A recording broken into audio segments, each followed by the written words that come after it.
ஆத்ம வணக்கம். தெய்வீக வாழ்க்கைக்கான உபனிஷத்துக்கள். உபனிஷம் அப்படிங்கிறது என்ன?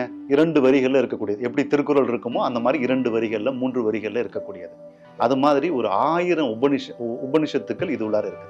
அப்படின்னா என்னன்னா, உங்க குழந்தைகளுக்கு எளிமையாக தங்களுடைய வாழ்க்கையை புரிந்து கொள்வதற்காக, ஒரு உயர்வான சிந்தனையோடு வாழ்வதற்காக அறிவுரைகள் மாதிரி இதை கொடுத்துருக்கோம். ஒரு ஆலோசனை மாதிரி கொடுத்துருக்கோம். குழந்தைகிட்ட இதை கொடுத்து படிடாமா அப்படின்னு சொன்னா, ஒரு நாளைக்கு 4 பக்கம் 5 பக்கம் படிக்கட்டுமே. அதுல உள்ள வார்த்தைகள் அது மனசுக்குள்ளார போய் பதியும் பொழுது, அதற்கு அந்த எண்ணங்களே அதுல ஒரு நேர்மறையான ஆற்றல் இருக்குல்ல, அதுவே அந்த குழந்தைக்குள்ளார ஒரு பெரிய மாற்றத்தை ஏற்படுத்தும்.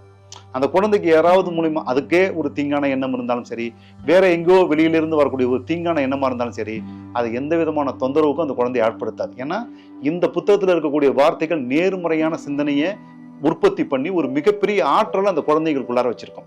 அப்ப எதிர்மறையான எந்த ஒரு விஷயமும் அந்த குழந்தைகளுக்குள்ளார போக விடாம தடுக்கக்கூடிய ஆற்றல் இந்த புத்தகத்தினுடைய வார்த்தைகளுக்கு இருக்குது. அதனால இந்த வார்த்தைகளை எல்லாத்தையும் எதிர்காலத்துல நான் முன்னாடியே சொன்னது மாதிரி ஒரு டிஜிட்டல் வடிவில் அவர்கள்ட்ட கொண்டு போய் சேர்க்கறதுக்கான முயற்சி நம்ம எடுத்துக்கிட்டு இருக்கோம். வாய்ப்பு கிடைக்கும் போது அதை நம்ம பார்ப்போம். அதற்கு முன்பு வாய்ப்பு கிடைச்சதுனால் இந்த புத்தகத்தை வாங்கி கண்டிப்பா உங்க குழந்தைகளுக்கு கொடுங்க, அவங்கள படிக்க சொல்லுங்க.